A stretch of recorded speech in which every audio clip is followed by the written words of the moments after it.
जैसा कि प्रधानमंत्री जी ने कहा, कब का ये गुलिस्तां हो चुका होता और हम जो साल 2014 में माननीय प्रधानमंत्री जी के नेतृत्व में देश की सेवा के लिए अनुग्रहित भाव से इस सदन में आए, हमने तब से लेकर अब तक महिला उत्थान के लिए विभिन्न इकाइयों के माध्यम से, योजनाओं के माध्यम से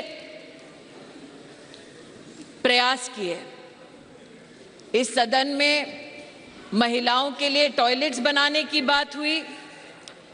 इस सदन में महिला को किस प्रकार से घर दिलवाया उसकी बात हुई। लेकिन महिला सशक्तिकरण माननीय प्रधानमंत्री जी के लिए एकमात्र टर्म से संबंधित, योजना से संबंधित संकल्प नहीं। जब से उन्हें भारतीय राजनीति में राष्ट्र की, प्रदेश की अपनी सेवा करने का मौका मिला, तब से उन्होंने कहा कि मातृशक्ति गवर्नेंस का केंद्र बिंदु होना चाहिए, क्योंकि इन्हीं महिलाओं के माध्यम से प्रदेश और देश विकसित हो पाएगा। उसके आपके सामने 2-3 उदाहरण रखना चाहती हूं। एक, साल 2006 में जब माननीय प्रधानमंत्री जी के पास प्रदेश में मुख्यमंत्री की जिम्मेदारी थी, तो उन्होंने जेंडर इक्विटी की पॉलिसी बनाई, लेकिन मात्र पॉलिसी तक सीमित नहीं रहे। अपने 10 अलग अलग विभागों के माध्यम से उन्होंने जेंडर बजट को भी प्रस्तुत किया। और जो आज कह रहे हैं कि मुद्दे पे आओ, तो मुद्दे की बात ये कि जब उनकी सरकार थी तो जेंडर बजट की दृष्टिकोण से साल 2013-14 का आंकड़ा था 90,000 करोड़ और मोदी की सरकार में 23-24 का जेंडर बजट अगर आप देखें तो वो है 2,23,000 करोड़। ये मुद्दे की बात पर आना चाहते हैं। मुद्दे की बात ये कि जब प्रधानमंत्री जी के पास प्रदेश की जिम्मेदारी थी, तब उन्होंने बेटियों की शिक्षा के लिए अपने आप को समर्पित किया। ड्रॉप आउट रेट 18% था। प्रधानमंत्री जी के, मुख्यमंत्री के कार्यकाल में ड्रॉप आउट रेट 1% हुआ। और आज प्रधानमंत्री की जब उनको जिम्मेदारी मिली है, तो राष्ट्र के इतिहास में पहली बार राष्ट्रीय शिक्षा नीति में महिलाओं के लिए अलग से फंड का, जेंडर इंक्लूजन फंड का प्रावधान करने वाली सरकार नरेंद्र मोदी की सरकार है। ये कहते हैं मुद्दे पर आओ, तो मुद्दा ये कि जब प्रधानमंत्री जी के पास प्रदेश की जिम्मेदारी थी, तो उन्होंने ई ममता एक कार्यक्रम शुरू किया ताकि गर्भवती माताएं, बच्चे, उसके माध्यम से सरकारी व्यवस्था से उनका बेनिफिट ट्रैक हो सके, कौन वंचित है उस तक हम पहुंच सके। और आज नरेंद्र मोदी जब देश के प्रधानमंत्री हैं, तो राष्ट्र के इतिहास में पहली बार पोषण ट्रैकर के माध्यम से देश के 7.5 करोड़ बच्चे और 2.5 करोड़ महिलाओं को पोषण अभियान के माध्यम से डिजिटली सेवा पहुंचाई जाती हैं।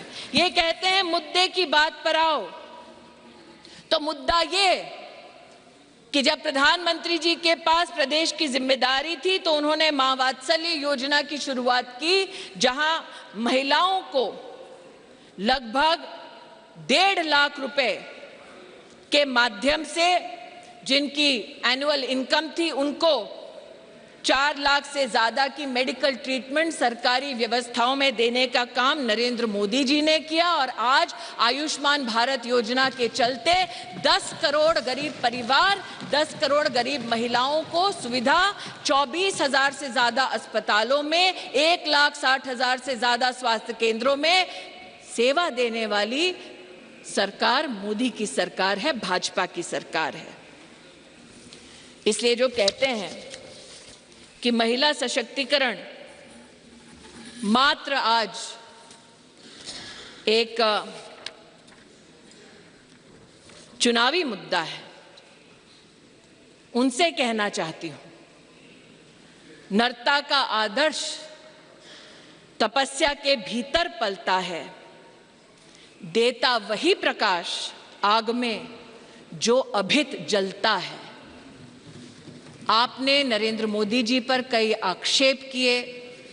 राष्ट्र के नवनिर्माण में, चाहे वो मेक इन इंडिया हो, चाहे वो धारा 370 को हटाने की बात हो, हर विषय पर, जीएसटी पर भी न सिर्फ व्यवधान किया बल्कि व्यवधान के बाद जब इस सदन ने उन कानूनों को पारित किया तो आप एक्सटर्नल ऑर्गेनाइजेशंस के माध्यम से कोर्ट में चुनौती देते गए, कोर्ट में भी हारे, पीपल्स कोर्ट में भी हारे। इस बार लोग कहते हैं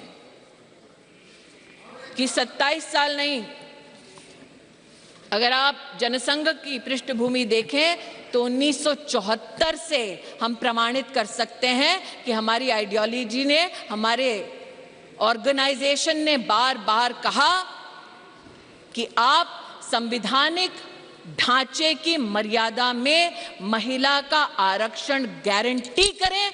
मोदी आज इस अधिनियम के माध्यम से महिलाओं को जो वंचित है वो अधिकार गारंटी कर रही हैं और इसीलिए पूरे सदन से विनम्र आग्रह है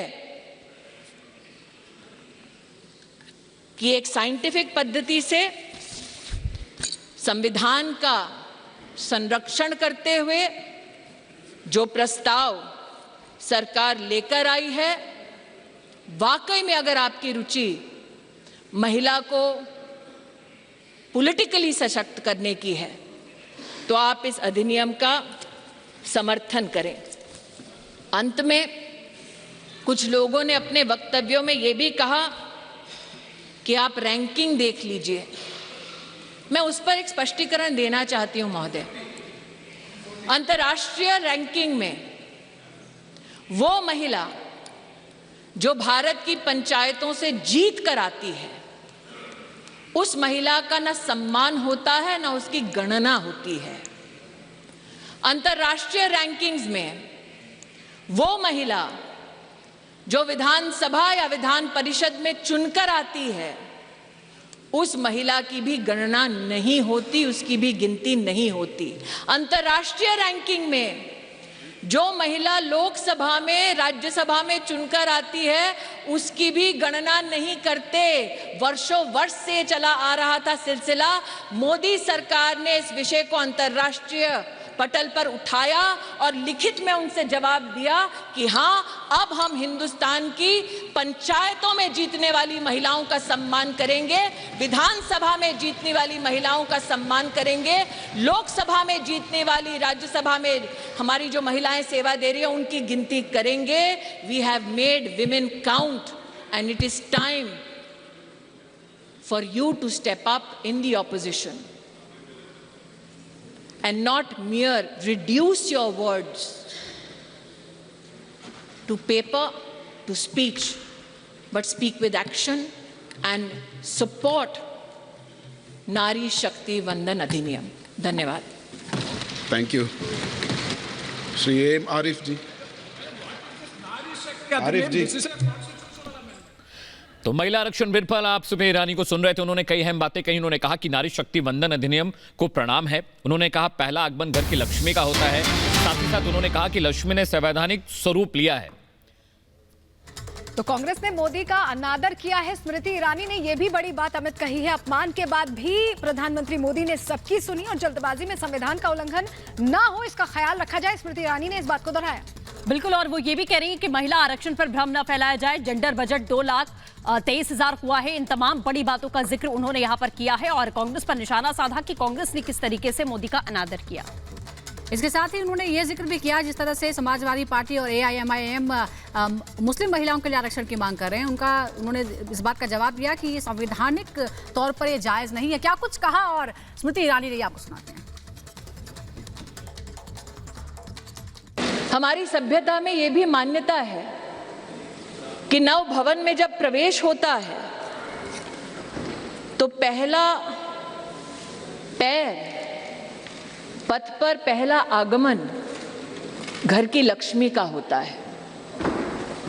कई समाज के वर्गों में भवन के बाहर घर की लक्ष्मी अपने हाथ की अमिट छाप छोड़ती है और कई परिवारों में पैरों के नीचे आलता लगाकर बेटियों का सबसे पहला कदम ऐसे भवनों में रखा जाता है। और अगर संविधान की मर्यादा की दृष्टि से देखें तो लक्ष्मी ने संवैधानिक स्वरूप लिया है इस अधिनियम के माध्यम से, जिसके लिए मैं सरकार का, इस सदन का और पीठ का विशेषतः आभार व्यक्त करती हूं। हमको बार बार बतलाया जाता कि एक विशेष परिवार ने 73rd, 74th amendment to the constitution पारित करवाया। तो महोदय, ये उस बिल की प्रति है जिनको वो हमारा कहते हैं।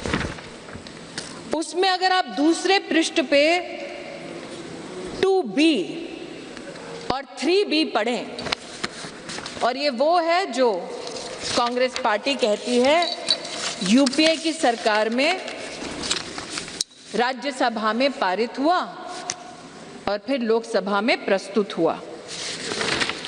अगर आप इस पृष्ठ पर ये दोनों छंद पढ़ें तो यूपीए, जिसकी अध्यक्षा श्रीमती सोनिया गांधी हैं, उन्होंने कहा है no seat shall be reserved for women belonging to scheduled caste, scheduled tribes in the 3rd general elections.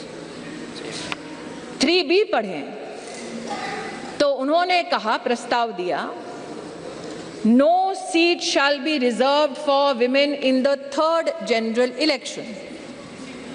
अर्थात आज की सरकार जब ये अधिनियम लागू होगा तब के बाद 15 वर्षों तक महिलाओं को रिजर्वेशन गारंटी करती है, मोदी की गारंटी है